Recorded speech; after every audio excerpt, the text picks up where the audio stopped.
is going to be an update video on my Maytags. I've got my 72 running, finally. Got my 92 running, and then I'll do a video on my 72 in there.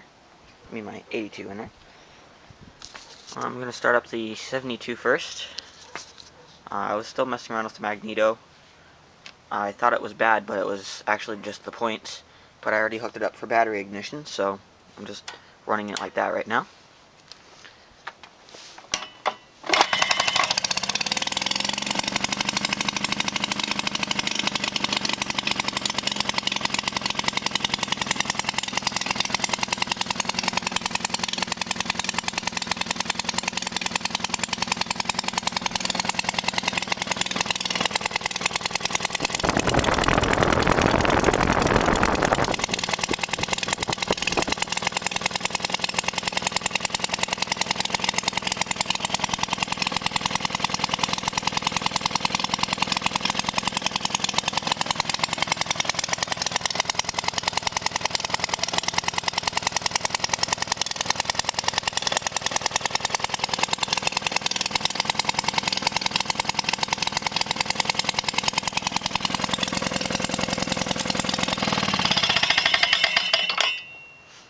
So you can see this gasket here is leaking, and this bushing right here, the seal on it was leaking a little bit, just squirting a little bit of oil out, but seemed to have tightened itself up after running for a while, so I think it should be okay for right now anyways. Let's see what else. I am going to put it back to magneto ignition eventually. Like I said, I thought the magneto was bad, but it's not. So that's that. This is a 1947, a 1948 model. It's got a Wickel magneto. It was only put on the, made by Wickel Electronic Co. The Wickel magneto is only put on the later models, and it's rare to have a Wickel 72, so I thought that was kind of cool. Got my homemade muffler on here, and that's about it for the 72. The 92, in my last video I said I needed a new carburetor gasket. I RTV'd up the old gasket, got some high temperature silicone on there, and it runs good now. We'll start it up. Make sure I have a rag down because it spews oil everywhere. And let's see if she'll run. Hasn't been started in a while. Let's see.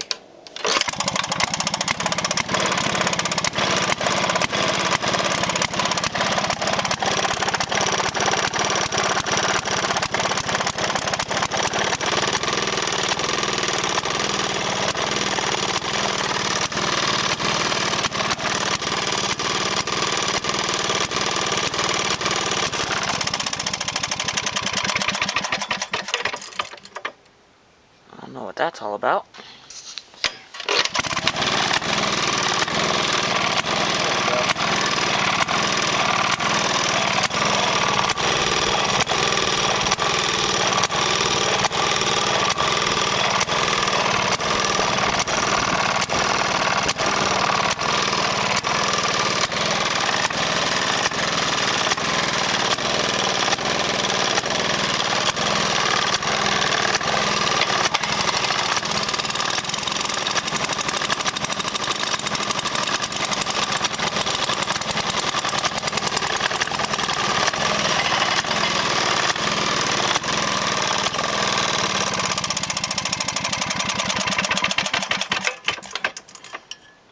So this one runs pretty good. I'm going to have both of these running at the fair. I'm having a display there at in Logandale in beginning of April. It's like the second weekend. So I'm going to be bringing these in my Maytag, possibly my 82. And then I'm going to be doing have my Briggs engines. I got my corn grinder, my water pump. And this engine kind of runs. Still got to work on that. But anyways, so that's that for those two. And then this is my so far collected Maytag 82 parts. I'm trying to build a complete engine here. I got this crankshaft. A friend of mine gave it to me. He said it was a bit worn, but it was still usable. I got that. I found this crankcase on eBay quite a while ago, actually. And I was so excited to get it because I've never found an actual crankcase on there before, because I only buy the buy it nows. I don't do the auctions. So, and it was really cheap too. So I was really happy about getting that. And I have an 82. I've always wanted an 82. I thought it was really cool how they had the half crank. So I got that. And then this is actually the original condenser to my 92. They originally came with the rectangular style condensers. Last year at the fair we cut this out because we thought my 92 was getting weak spark, but it turns out it was just flooded, so I'm sure this is still good. I just tested it today and it tested out good. And this is actually a 92 long base gas tank that apparently broke off, and then they just cut it off and made it into a short base. This was originally on my 92 when I got it. If you look back in my really old videos,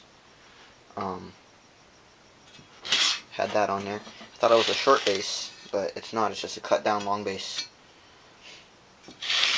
So I'm going to be using this tank for that, and hopefully sometime soon I'll have all the parts. There's a Maytag guy, Zach Northway. He's got enough 82 parts to pretty much make this in a short block. So as soon as I get some money, I'm gonna order all that. So he's got the bearing block, the rod, piston, rings, and a 92 cylinder will fit on this.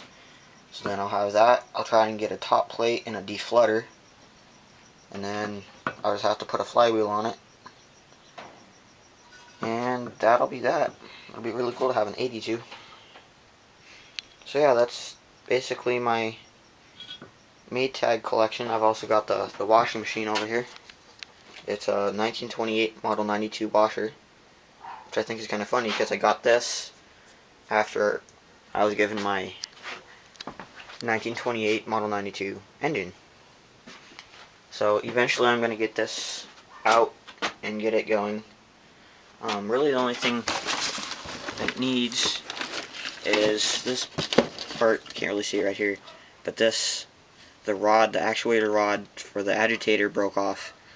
I thought this lever right here was the stuck part, but it was this, and I was WD-4ing this, but I didn't do this because I thought this was already unstuck, so it kind of broke off. But it's just a little threaded rod. I'm sure I can make one. So that's about it. It's my Maytag collection.